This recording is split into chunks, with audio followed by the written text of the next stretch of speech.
And joining me now is a very special guest, joined by Michael Rubin, Senior Fellow at the American Enterprise Institute in Washington, D.C. Appreciate your joining us, Mr. Rubin. How are you seeing this escalating diplomatic war of words between India and Canada? What role specifically are you seeing Washington playing, given the fact that the U.S. Secretary of State Blinken has spoken about the need for India to cooperate with the Canadian probe? You've got James Sullivan, your national security advisor, saying no country should get special exemption for activities like the allegations made by Canada of involvement of Indian government agents. How are you seeing Washington's role?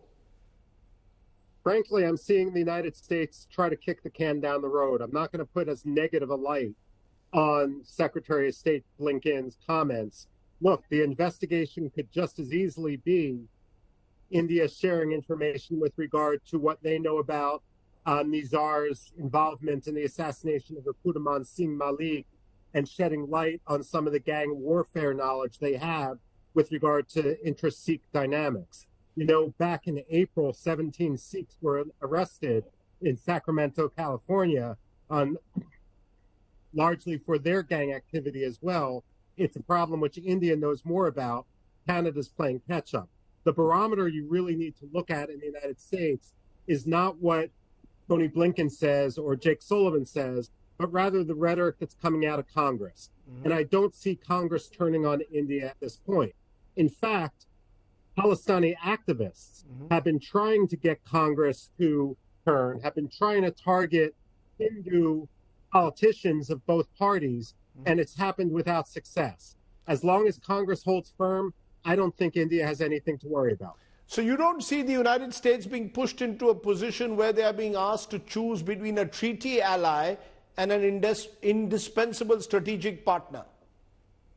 Well, of course, both sides are trying to push the United States in that direction, but the United States isn't foolish enough to fall into that trap. And remember, while this is front and center between India and Canada right now, the United States has other problems with Canada. There's still a great deal of bitterness with Justin Trudeau with regard to the border closures during COVID, especially with regard to some of our large border cities like Detroit, Michigan, for example.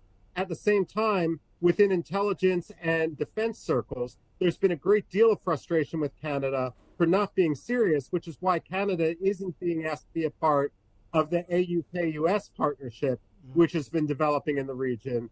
Canada simply isn't holding its water in a number of issues. This is simply the latest straw.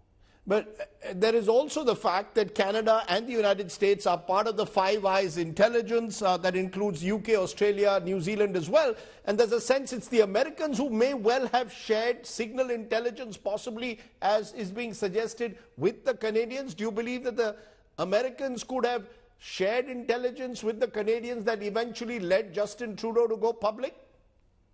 Well, there's two different issues there. Did the Americans share intelligence? Yes.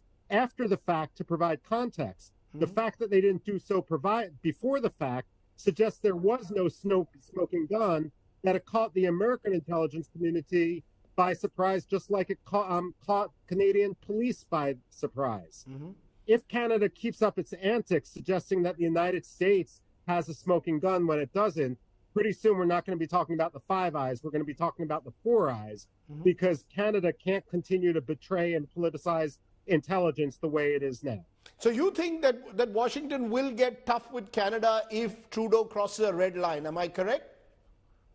I believe that within not only the United States, but within Canadian security services as well, there's a belief that Trudeau has crossed a red line. You don't hint that intelligence is, to the extent it is, if you're not willing to share it.